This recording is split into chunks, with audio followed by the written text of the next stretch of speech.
প্রত্যেকটা প্রতিনিধি আমার কাছে মূল্যবান এবং প্রত্যেকটা ভোটারই তাদের কাছে মূল্যবান।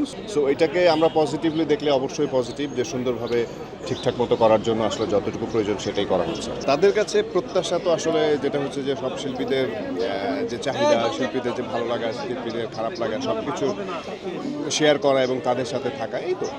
আমার কাছে যেটা মনে হয়, যেই কারণে আমিও লেট করেছি, সেটা হচ্ছে গরম। এবং যেহেতু শুক্রবার, সো সবাই মনে হয় নামাজ টামাজ পড়ে একটা নামাজের পরবর্তী সময় 2টো বা 2:30টার সময় মনে হয় বাসা থেকে বের হবে। So তখন দেখা যাবে অনেক বেশি ভোর।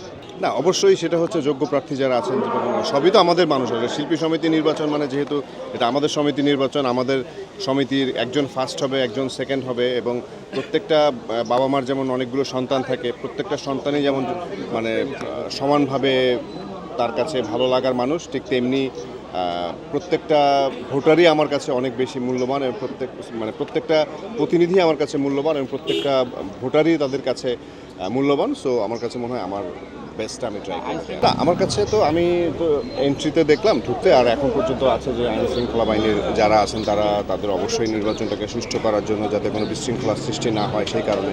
সো এটাকে আমরা পজিটিভলি দেখলে অবশ্যই পজিটিভ, যে সুন্দরভাবে ঠিকঠাক মতো করার জন্য আসলে যতটুকু প্রয়োজন সেটাই করা হচ্ছে। যারা নির্বাচিত হবে তাদের জন্য কি?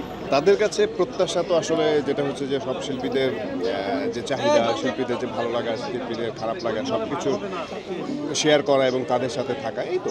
ওকে, ধন্যবাদ।